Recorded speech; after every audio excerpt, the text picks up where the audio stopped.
Hi, in previous videos, we have created two files in our local system. One is support table dev 2025, second is the table dev 2025.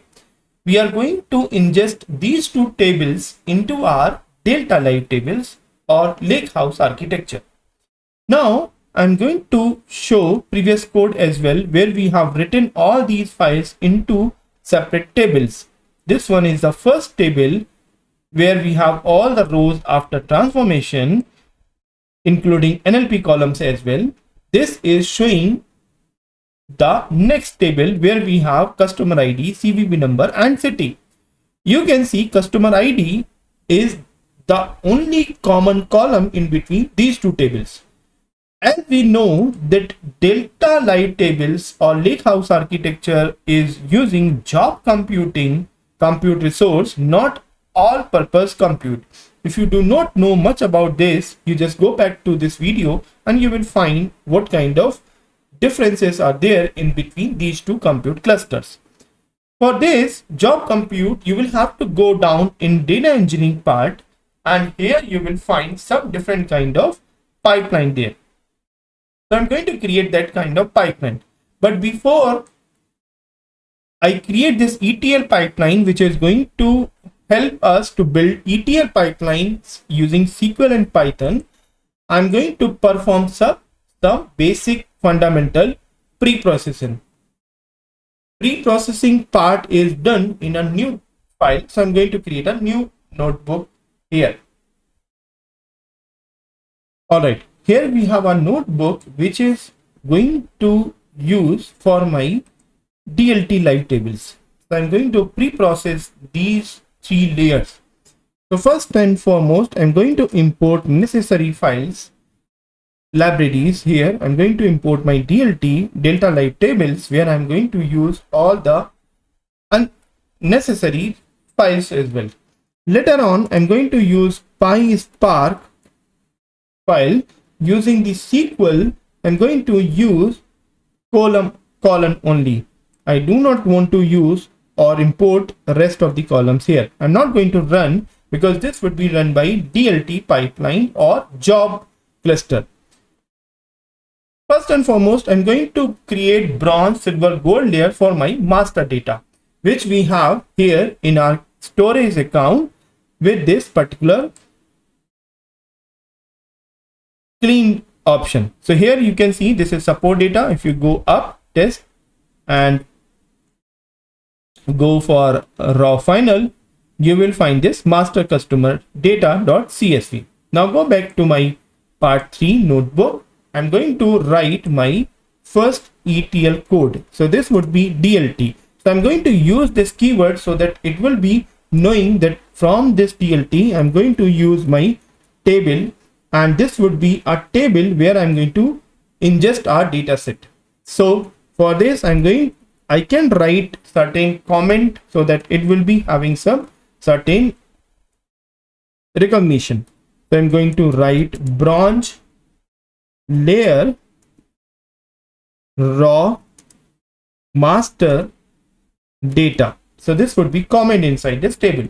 This would be returning some data frame. So I'm going to use my Python code where I'm going to create some function here. So this would be bronze customer. With this bronze customer function name, I'm going to write some definition. So it's going to return spark dot read dot table. Inside this, I'm going to write my catalog name. So let's go back here with this catalog. You can go back this support table. What's the catalog name? Catalog is catalog underscore dev underscore 2025. Now I can paste this name here. Under this catalog, what is the file name? So here is the file name. If you expand this catalog, this is a database dev and this support table. So I'm going to use this support table, and this is going to use this name. So I'm going to paste this name. So I don't need to write this catalog name. I'm just writing my database only. That's it. It's going to return this table. Now I have created this bronze layer for my first master data, because this is going to use my master data here. So I'm not going to use support table because this is the master data. So I'm going to use table dev 2025. So table dev is our master data. So later on, with this ingestion, this would be my table name, bronze customer. So with this table name, I'm going to ingest next silver layer. So I'm going to create another DLT dot table. With this table, I'm going to use something that is similar to previous one. I'm going to comment some value here that would be silver layer clean master data. Okay, you can name it as also named or some other entities also, but I'm not going to keep it as, for example, you want to keep this name, so this name also would be overwritten as previous. For example, if I add this name here, name is equal to this table dev 2025, so this won't be named here bronze customer, this would be the table name. So I'm not going to keep it here, rather I'm going to move ahead. I'm going to delete this part, and other parameters we will include in upcoming session. Now I'm going to use silver customer. With this silver customer, I'm going to return some values. So I'm going to create a df. With this df, I'm going to use this dlt.read with this light table. This is the previous bronze customer name. Let's copy this name and paste it here, because this would be the next pipeline.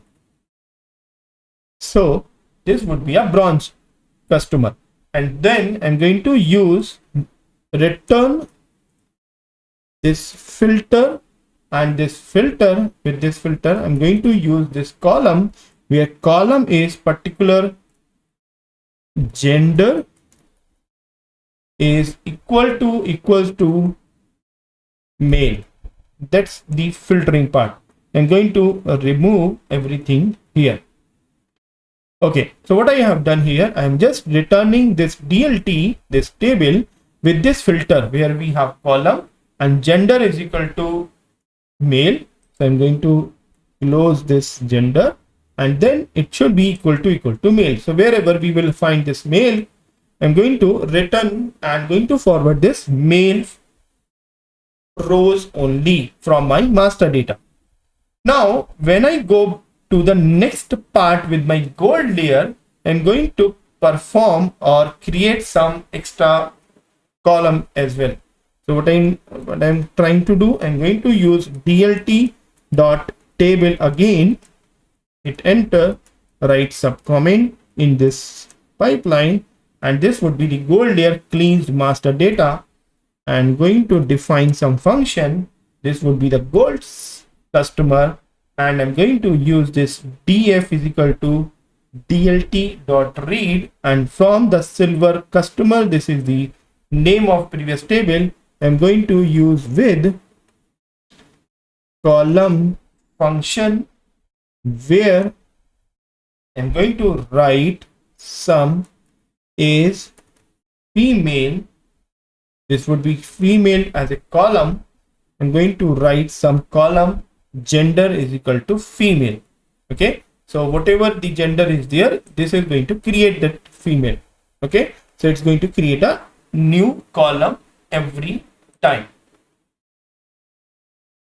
In both the layers, we are going to focus on gender column. So in order to avoid this ambiguity, I have changed this condition from partner to yes. So if you look at the code here, this is now is partner.